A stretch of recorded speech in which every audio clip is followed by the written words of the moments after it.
चुनावी मौसम है और इस झारखंड में इस वक्त नेताओं का लगातार दौरा चल रहा है। विभिन्न जगहों पर लोगों के बीच जा रहे हैं, अपनी बात बता रहे हैं और हम इस वक्त रांची एयरपोर्ट पर हैं और एयरपोर्ट पर आज हम जिस शख्सियत के साथ यात्रा करने वाले हैं वो शख्सियत इस राज्य की कमान संभाल चुके हैं और इस वक्त बीजेपी की, झारखंड बीजेपी की बागडोर उनके पास है। हम उनके साथ चलेंगे और देखेंगे किस तरह लोगों के बीच जाते हैं, सभा को संबोधित करते हैं और बड़े नेताओं के साथ मंच को साझा करते हैं। बाबूलाल मरांडी जी हमारे साथ हैं। आज बाबूलाल जी के साथ हम चलेंगे। बाबूलाल जी, बहुत हेक्टिक शेड्यूल होता है, चुनाव का समय है, चुनाव का मौका है, जाहिर सी बात है व्यस्तता बहुत रहती है सुबह से प्लानिंग करना, क्योंकि आपके पास सिर्फ चुनाव प्रचार की जिम्मेदारी नहीं, झारखंड बीजेपी की कमान भी है और झारखंड में विधानसभा चुनाव की घोषणा अब कुछ ही दिनों में होने वाले भी है। कैसे लेते हैं इस चुनौती को? नहीं, स्वाभाविक है, चुनौती रहती है लेकिन उसी में आनंद आता है। क्योंकि आदमी अगर कामों में व्यस्त रहता है तो मन भी लगता है और शरीर में स्फूर्ति भी होता है।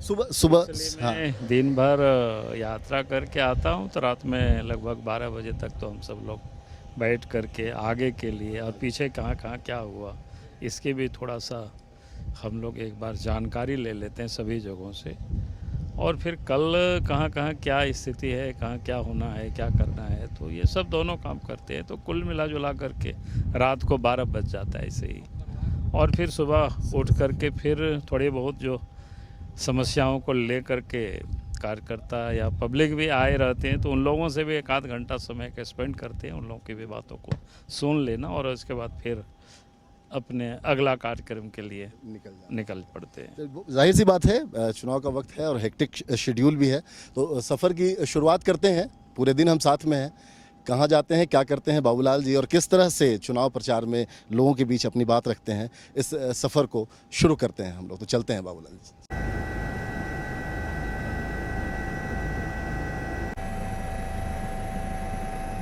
ये नज़ारा देख रहे हैं आप, ये रांची शहर का नज़ारा है, बेहद खूबसूरत और बेहद ही सुंदर।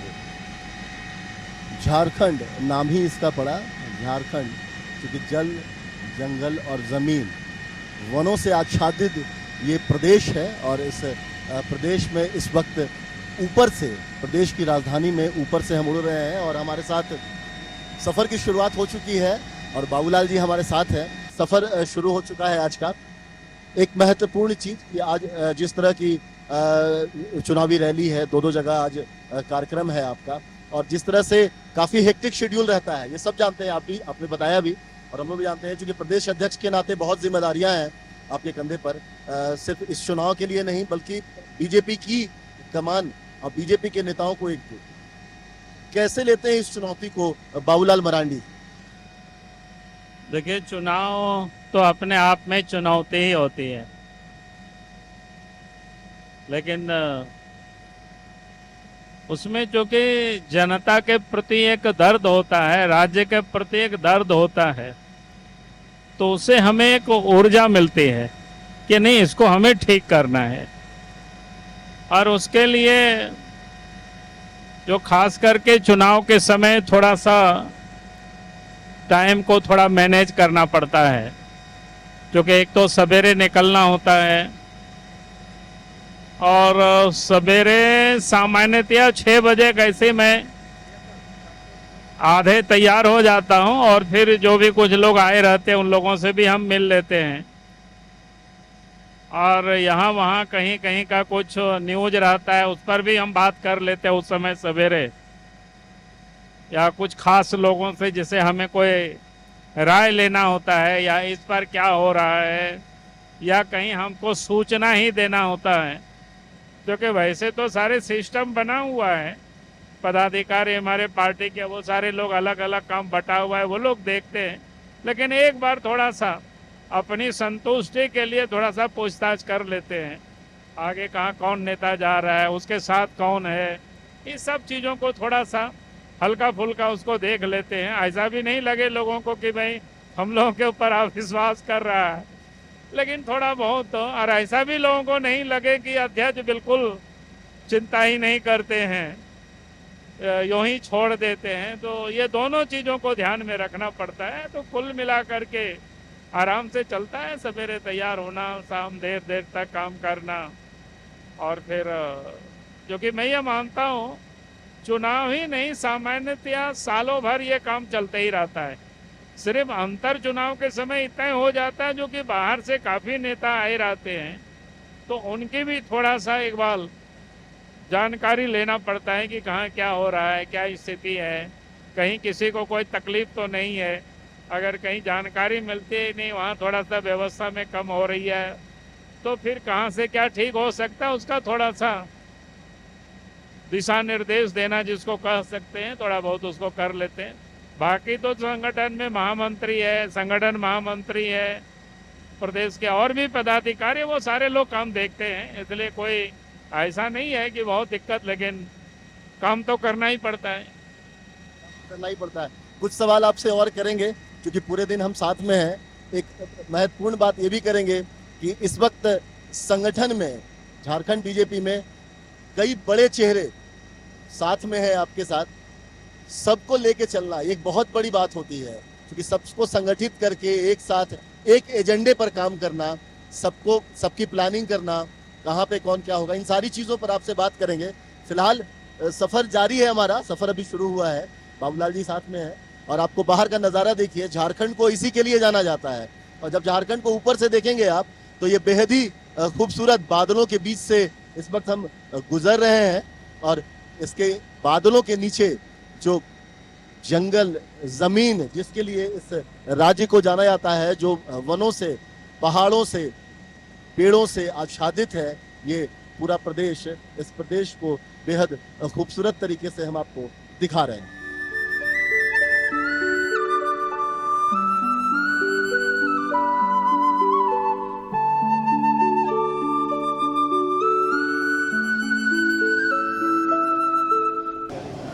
बाबूलाल मरांडी जी के पास एक जिम्मेदारी नहीं, जो हम लगातार बात कर रहे थे, सिर्फ सभाओं को संबोधित करना नहीं, बल्कि संगठन को मजबूत करने की जिम्मेदारी भी इनके ऊपर है। और जहां भी जाते हैं, सभाओं से पहले या उसके बाद स्थानीय नेताओं से, स्थानीय कार्यकर्ताओं से संगठन की मजबूती को लेकर बातचीत करते हैं, उनको टिप्स देते हैं और कैसे मजबूत किया जाए।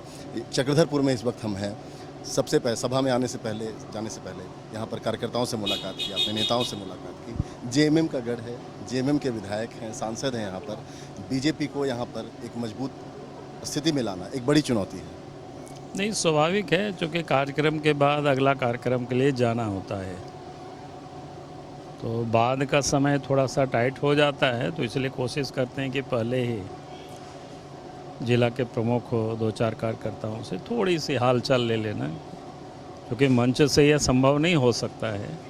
तो कोशिश करते हैं कि क्या चल रहा है, बाकी लोगों के क्या एक्टिविटी है, हम कहाँ पर हैं, उसको और आगे हम क्या कर सकते हैं। आप सभी से आग्रह है, आदरणीय बाबूलाल मरांडी जी, इस वक्त मैं खड़ा हूँ जहाँ पर ये जगह है चक्रधरपुर, जेएमएम का गढ़ है और जेएमएम के विधायक भी हैं यहाँ के, और जेएमएम के सांसद भी हैं, और बाबूलाल की सभा यहाँ पर हो रही है। बाबूलाल जी सभा में पहुँच चुके हैं और आप देख सकते हैं कि कितनी भीड़ यहाँ पर उमड़ पड़ी है। परिवर्तन सभा में बाबूलाल मरांडी जी और बीजेपी के नेताओं को सुनने के लिए फिलहाल दिनेशानंद जी संबोधन कर रहे थे और बाबूलाल जी मंच पर मौजूद है। और हम चाहेंगे कि 2 शब्द बाबूलाल जी से बात कर लें उनके संबोधन से पहले ही। बाबूलाल जी लगातार रांची से चले, फिर हम कार्यकर्ताओं को मिले, उनको टिप्स दिया, आपने उनसे बातचीत की। इसमें एक जन सैलाब बाबूलाल मरांडी जी को सुनने के लिए, देखने के लिए उमड़ पड़ा है यहाँ पर। क्या संदेश देंगे, क्या सोचते हैं?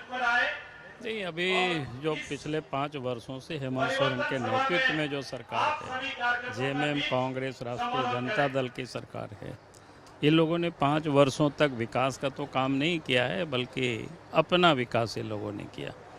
इसको अगर हम कह सकते हैं काम किया नहीं, कमाया इन लोगों ने। और पिछले दिनों करोड़ों करोड़ों टका सब दिखा, मंत्री के, सचिव के, नौकर के घर में भी पैसा दिखाई पड़ा।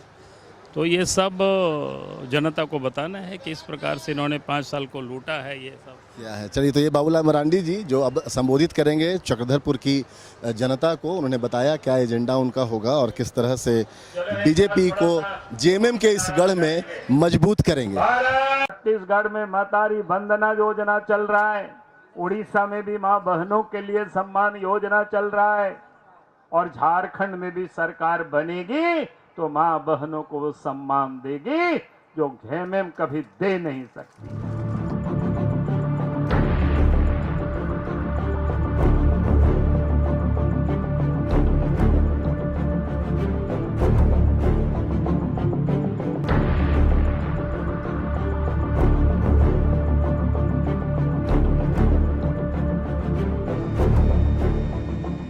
तो हमारा एक पड़ाव खत्म हुआ है और यहाँ से हम अब उड़ चले हैं फिर दूसरे पड़ाव की ओर। बाबूलाल जी हमारे साथ है।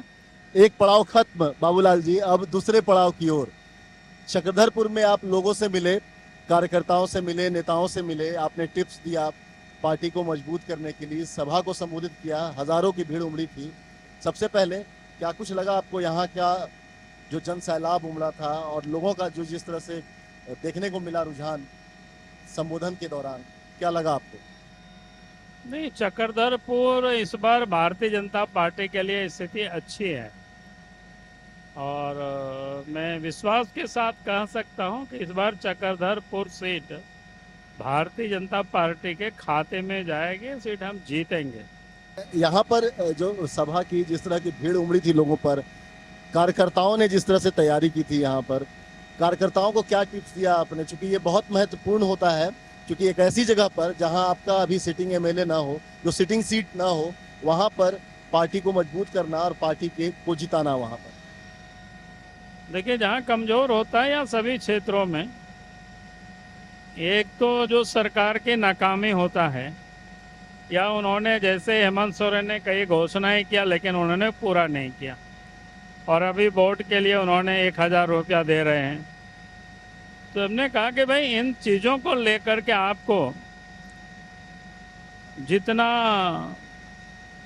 यानी व्यक्ति तक आप पहुंचा सकते हो और लोग उस पर विश्वास भी करेंगे, यकीन करेंगे, लोगों को पता है, अगर हम उसको बार बार बताएंगे तो लोगों को समझ में आएगी। तो हमने कहा कि इसलिए जब तक चुनाव घोषणा नहीं हो जाती है, घोषणा होने के बाद भी हमें इन मुद्दों को लेकर के जाना। और दूसरी कि भारतीय जनता पार्टी की सरकार की, चाहे झारखंड हो या देश हो, जो हमारी महत्वपूर्ण उपलब्धियां हैं, जो गांव से जो जुड़ा हुआ मामला है, जो आम लोगों से, सड़क है या बिजली है या पानी, जो इस प्रकार के जो समस्या है, तो हम आम लोगों से उसको हम कैसे जोड़ सकें। क्योंकि आप जिस वक्त काम हुआ, राज्य बना और सरकार भी बने उस समय भी, तो काफ़ी समय हो जाता है, तो अंतराल हो जाता है, तो लोग भूल सा जाते हैं। जैसे गांव तक सड़क किसने पहुंचाया, ये याद उनको दिलाना पड़ेगा। घरों तक बिजली को किसने पहुंचाया, इसको याद कराना पड़ेगा।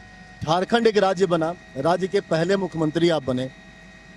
क्या लगता नहीं कि झारखंड जो इतना सुंदर, इतना खूबसूरत, बहुत सारी चीज़ें, मिनरल से लेकर प्रकृति ने नवाजा है इसको, इसका नाम देश और दुनिया में अच्छी चीज़ों के लिए होना चाहिए था। आज भ्रष्टाचार के लिए, घोटाला के लिए झारखंड ज़्यादा प्रचलित है। क्या तकलीफ नहीं होती? नहीं, स्वाभाविक है, क्योंकि काम होता तो नाम भी होता। लेकिन नाम तो हो रहा है, लेकिन गलत चीज़ों के लिए हो रहा है। मैं लोगों को कहता हूँ, जब अलग राज्य बना था तो उस वक्त नया राज था। अगर अब इंडिया टुडे का आप देखेंगे 2002 का, तो उसमें प्रत्येक साल सर्वे करते रहता है अजय, इंडिया टुडे ग्रुप। तो उस समय झारखंड जो हम काम कर रहे थे तो तीसरा स्थान पर था। जैसे चंद्रबाबू नायडू थे, या उत्तराखंड में नरेंद्र तिवारी जी का काम था, फिर झारखंड में हम काम कर रहे थे। तो कहने का अर्थ है, अगर काम किया जाता, ये 5 साल इनको पर्याप्त समय मिला था, तो 5 साल में ये चाहते तो बढ़िया से काम करता और नाम भी होता। लेकिन आज नाम हो रहा है, लेकिन नाम हो रहा है भ्रष्टाचार को लेकर के, नाम हो रहा है अपराध को लेकर के। तो ये बड़ा दुर्भाग्य है। नाम हो रहा है महिलाओं के साथ दुराचार हो रहा है, उसको लेकर के। बाबूलाल मरांडी जी हमारे साथ हैं और हम लोग इस वक्त उड़ान भरे हैं एक नए डेस्टिनेशन के लिए, नई जगह के लिए, जहाँ पर हम लोग चल रहे हैं। और इस वक्त ज़मीन से हज़ारों फीट ऊपर हवा में इस वक्त हम लोग उड़ रहे हैं और हम अगले जगह पर पहुँचेंगे और वहाँ पर दिखाएंगे कि वहाँ पर बाबूलाल जी किस तरह लोगों से मिलते हैं, बातचीत करते हैं, किस तरह कार्यकर्ताओं को टिप्स देते हैं और सभा को संबोधित करते हैं। तो वो नज़ारा भी दिखाएंगे आपको। चलते हैं, इस सफ़र को आगे बढ़ाते हैं।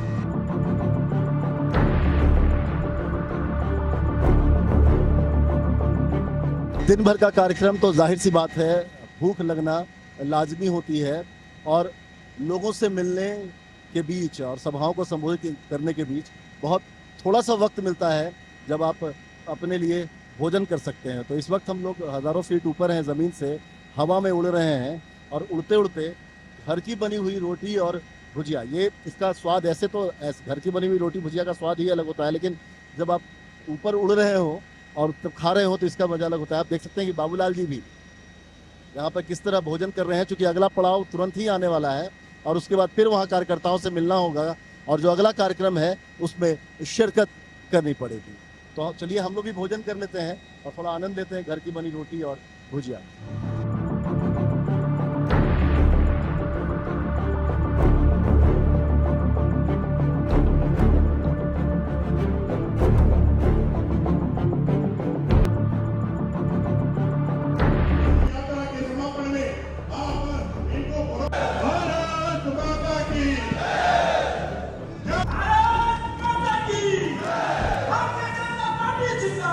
विधायक आलोक चौधरी से आग्रह है हम सबों के नेता प्रदेश अध्यक्ष जी को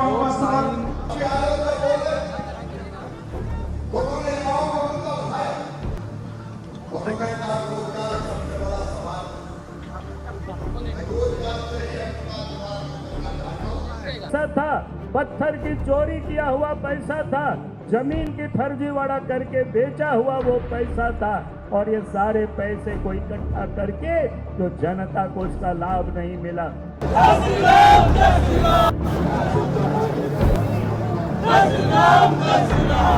तो पलामू के डाल्टनगंज में हम लोग पहुंचे हैं और सुबह से बाबूलाल जी के साथ हम यात्रा कर रहे हैं और हेलीकॉप्टर का जो दूसरा पड़ाव हम लोग का हुआ है वो हुआ है पलामू में परिवर्तन महासभा का समापन का अवसर था। बाबूलाल जी, भीड़ उमड़ रही है, किस रूप में देख रहे हैं आप? क्या ये बदलाव की लहर है? देखिए, लोगों में उत्साह है और झारखंड में परिवर्तन झारखंड की जनता मांग रही है। ये लोगों की उत्साह ही बता रहा है। जिस जोश खरोश के साथ जबकि पलामू में एक एक विधानसभा क्षेत्र में यात्राएं भ्रमण किया है और सभी जगहों पर लोगों ने संबोधित भी किया है लोगों को। कई एक बड़े नेता, केंद्र के नेता आए और जगह जगह पर लोगों ने संबोधित किया और उसके बाद भी यहाँ इतनी बड़ी तादाद में लोग उपस्थित है। इसका अर्थ ही साफ है, झारखंड की जनता अब मन बना चुकी है हेमंत सोरेन की सरकार को बदलनी है।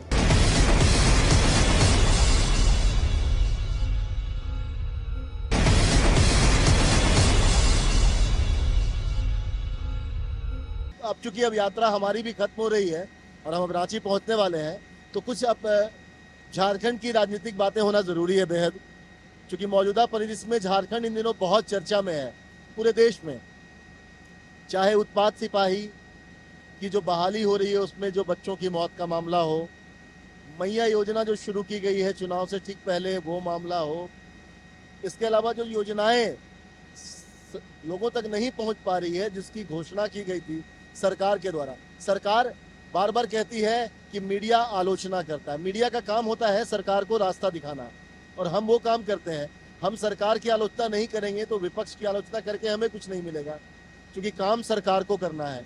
तो जाहिर सी बात है, तो ये सारी चीज़ें जो है, मैया योजना हो या फिर जिस तरह से उत्पाद सिपाही में बहाली, बार बार आप लोगों ने इस चीज़ की मांग की कि बंद किया जाए, इसको रोका जाए। जब 2-4 मौतें हुई थी उसी समय, लेकिन सिलसिला जारी है, अभी भी थमा नहीं है। अभी भी बहुत सारे बच्चे ऐसे हैं जो अस्पताल में है, और कब कौन सी बुरी खबर आ जाए ये पता नहीं। देखिए, एक्साइज सिपाही की बहाली में सरकार ने हड़बड़ी की है। मुझे लगता है कि उनको भी मानने में कोई हर्ज नहीं है, क्योंकि उनको पता है कि अक्टूबर में चुनाव की घोषणा हो जाएगी। क्योंकि 20-20 बच्चे, 19 बच्चों की मर जाना कोई छोटी घटना नहीं है। यानी सरकार की लापरवाही के कारण, सरकार के जिद के कारण, अपनी वाहवाही के लिए इतनी बच्चों की जान को लेना एक प्रकार से वो हत्या है। तो इसलिए ये आवाज़ तो उठाना हमारे लिए हमारा धर्म बनता है। दूसरा, मैया योजना की हमने कहा कि भाई आप ने तो पहले घोषणा किया था, बहुत सारे घोषणा किया था। अगर उन सारे घोषणाओं को हम किनारे भी कर देते हैं तो एक घोषणा उन्होंने किया था कि महिलाओं को 2000 रुपया चूल्हा खर्च देंगे, यानी प्रत्येक चूल्हा 2000 रुपया। तो आप साहब 5 साल हो गया, 5 साल में आपने दिया नहीं, एक साथ जोड़ करके भी देते हैं। जेएसएससी एग्जाम जो हुआ है, जेएसएससी, इसको लेकर भी काफी ये हो रहा है। नेट बंद कर दिया गया 2 दिन तक, सरकार मानने को तैयार नहीं कि इससे परेशानी हुई। जाहिर सी बात है, क्योंकि हमने देखा ये परेशानी हम लोगों को भी हुई, बहुत सारे लोगों को, और हमने सोचा कि उन गरीबों को जिनका छोटी छोटी दुकानें हैं, जिसके वजह से चलता है, बहुत सारे ऑनलाइन बिजनेस है, वो ठप रहे। कोर्ट ने संज्ञान लिया, सरकार से जवाब मांगा है, बावजूद इसके सरकार जिस मंशे में इंटरनेट को बंद कराया, जिस वजह से, वो सवाल तो रह गया। आरोप लग रहे हैं, कुछ कुछ सबूत भी बाहर आ रहे हैं। हालांकि सबूतों की पुष्टि हम नहीं करते हैं क्योंकि वो जांच का विषय है, लेकिन बात वही आ रही है कि परीक्षा जो प्रश्न पत्र है वो लीक हुआ। नहीं, अभी जो 21 और 22 तारीख को जो एग्जाम हुआ है,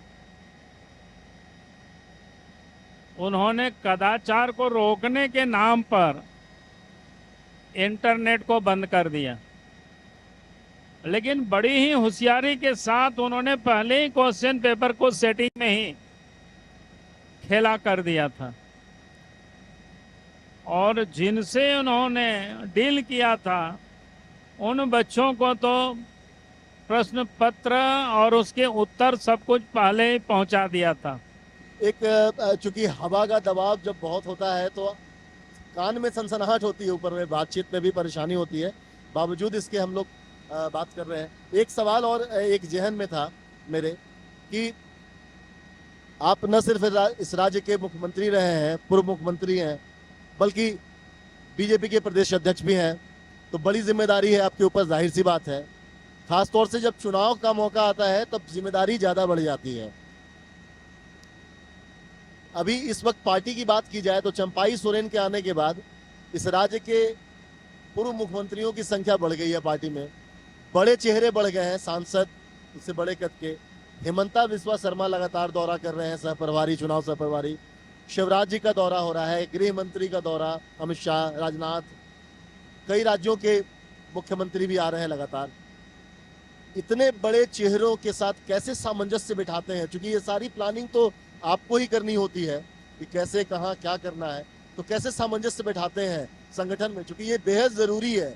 अमूमन ये देखने को मिलता है कि कोई इधर गया, कोई उधर गया, तो ये सब चीजें अभी बीजेपी बहुत इंटैक्ट नजर आ रही है। सब एक तरीके से जहां जहां जिनका कार्यक्रम जिम्मेदारी दी गई है वो निभाया जा रहा है।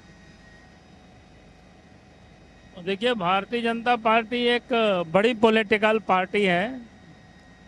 सबको पता है कि दुनिया की सबसे बड़ा संगठन है, और भारतीय जनता पार्टी 365 दिन काम करती है। दल में एक कार्यकर्ता नहीं है, हजारों लाखों कार्यकर्ता है। तो सबके लिए जिम्मेवारी बांटी हुई है, किसको क्या काम देखना है। एक आखिरी सवाल अब आपसे और कर लेते हैं बाबूलाल जी। हेमंत सरकार को उखाड़ फेंकने के लिए बीजेपी ने पूरी ताकत झोंक दी है अभी, और आप लोग संकल्प ले रहे हैं, हर जगह जाके दृढ़ संकल्पित हैं, जगह जगह घूम रहे हैं लगातार पूरे राज्य भर में। क्या लग रहा है, परिवर्तन की लहर किस तरीके से दिखाई दे रही है? क्या लग रहा है वाकई इस बार बीजेपी जो है अपने दम पर सरकार बनाएगी झारखंड में? देखो, मैं कह सकता हूं इस बार जिस प्रकार से पूरा प्रदेश में एक वातावरण बन रहा है, या अगर मैं कहूं कि बन चुका है, अब लोगों के दिमाग में ये बातें आई है कि नहीं, अगर झारखंड को बचाना है और झारखंड को विकास के रास्ते पर आगे ले जाना है तो बीजेपी के नेतृत्व में सरकार बनानी है।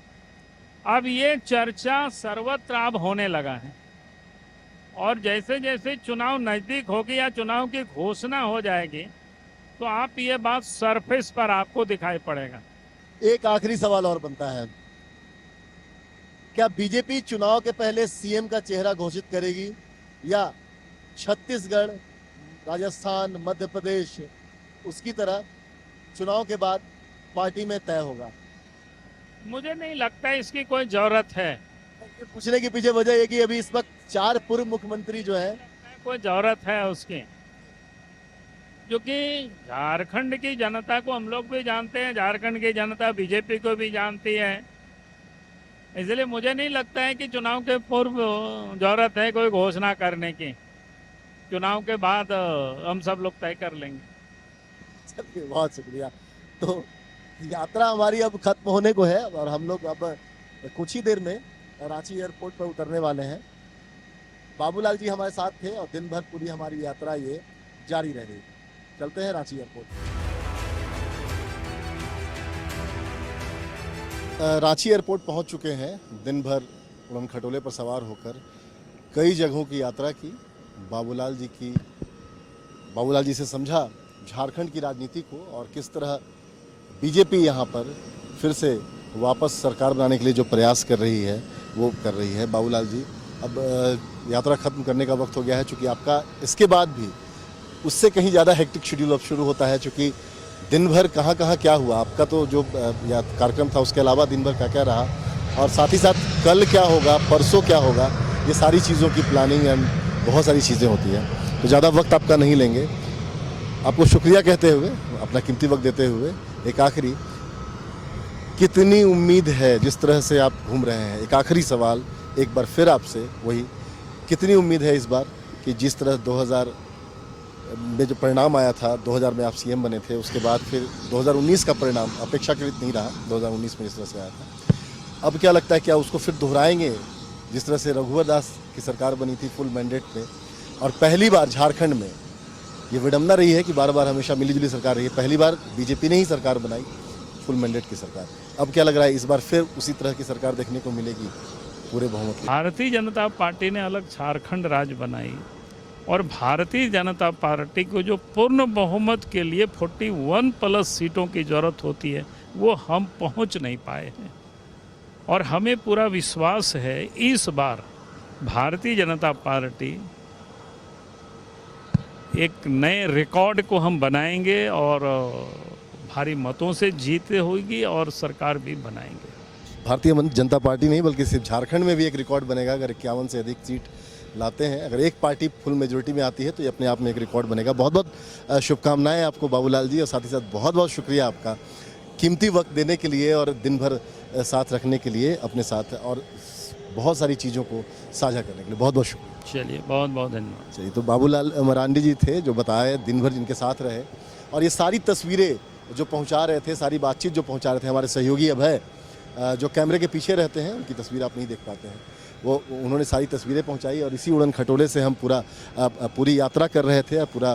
पूरी यात्रा करने के बाद अब हम इस यात्रा को अब समाप्त करेंगे, और फिर इसके बाद नई यात्रा कभी होगी किसी दूसरे शख्सियत के साथ, दूसरी जगहों पर, कुछ और गंभीर बातचीत के साथ। फिलहाल मुझे और हमारे सहयोगी अभय को दीजिए इजाज़त। नमस्कार।